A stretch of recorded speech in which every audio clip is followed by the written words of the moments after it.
Vikasnagar colony में मोहन नाम का एक आदमी रहता था।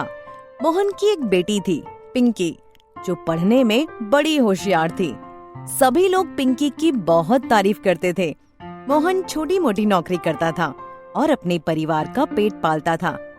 एक दिन पिंकी ने अपने पापा से कहा, पापा, आप मुझे कभी घुमाने नहीं ले जाते, लेकिन आज आपको चलना ही पड़ेगा मुझे घुमाने। पिंकी बेटा, आज मैं बहुत थक गया हूँ, इसलिए कल चलते हैं घूमने, पक्का। पापा, आप हर बार ऐसे ही करते हो, कभी घुमाने नहीं ले जाते। जाओ, मैं आपसे बात नहीं करती। पिंकी गुस्सा होकर मुंह फुलाकर बैठ जाती है। तभी पिंकी की मम्मी सबिता अपने पति मोहन से कहती है, अरे बाबा, घुमा लाओ ना उसे। वैसे भी वो बेचारी जाती ही कहाँ है, दिन भर पढ़ाई करती रहती है। आज उसका मन है तो ले जाइए ना उसे। मोहन अपनी पत्नी की बात मान लेता है और पिंकी को घुमाने अपनी मोटरसाइकिल पर ले जाता है। पिंकी बहुत खुश हो जाती है। पिंकी और मोहन बाजार में घूम रहे थे। तभी एक भिखारी पिंकी के पास आया और बोला, अरे बेटा, कुछ खाने को दे दो, बड़ा भूखा हूँ। सच में आप भूखे हो? ये लो, आप ये खा लो। पिंकी उस भिखारी को कुछ खाने के लिए दे देती है। पिंकी को भिखारी से बात करते देख मोहन कहता है, अरे पिंकी बेटा, तुम ये क्या कर रही हो? तुमने सारा खाना उस भिखारी को दे दिया।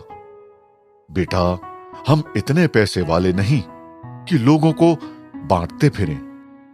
और पिंकी बेटा, मैं तो तुम्हारा दिल रखने के लिए तुम्हें घुमाने लाया था, और तुम तो किसी और का ही भला कर रही हो। लेकिन पापा, वो भूखे हैं। अगर किसी भूखे को खाना खिला दिया तो इसमें अमीर गरीब की क्या बात आ गई? लेकिन बेटा, इस शहर में न जाने कितने भूखे हैं जो रोज ऐसे ही मांगते फिरते हैं। तुम किस किस का पेट भरोगी? चलो, मान लिया आज तुमने इस भिखारी का पेट भर दिया, लेकिन क्या इसकी भूख मिट गई? नहीं, ये दुनिया है बेटा। भिखारियों पर अगर तुम खाना लुटाओगी तो खुद भी भूखी रह जाओगी। तभी भिखारी मोहन से कहता है, अरे साहब, अगर सब लोग आपकी बेटी की तरह हो जाएं, तो हम लोगों को कभी भी भूखा नहीं सोना पड़ेगा। लेकिन अफसोस। मोहन भिखारी की कोई बात नहीं सुनता, पिंकी को घर ले आता है।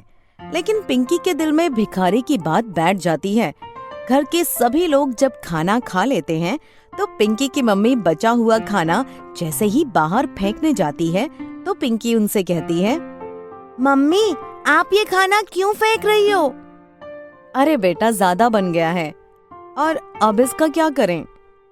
मम्मी, पता है, जब हमारा पेट भर जाता है तब हम इसी तरह खाना फेंक देते हैं, लेकिन इसी खाने के लिए कोई बाहर बैठा बैठा इंतजार करके भूखा ही सो जाता है।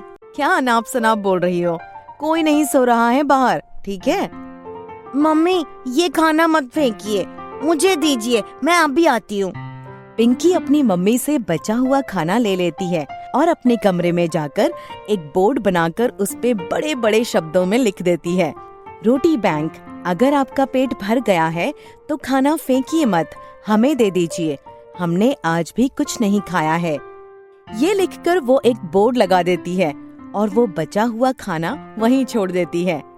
अब उस बोर्ड को हर आने जाने वाला पढ़ता तो अपना बचा हुआ खाना वहीं छोड़ देता, जिससे वहां बैठे गरीब भिखारियों को 2 वक्त का खाना मिलने लगा। धीरे धीरे पिंकी के रोटी बैंक की चर्चा पूरे शहर में फैल गई। पिंकी को शहर के नेताजी ने इस पहल के लिए सम्मानित किया और कहा, देखिए इस छोटी सी बच्ची की समझदारी।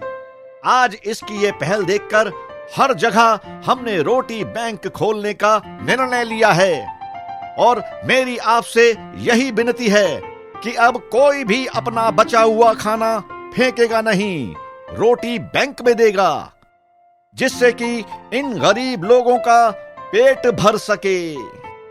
पिंकी की समझदारी देख उसके पिता पिंकी पर बड़ा गर्व करते हैं।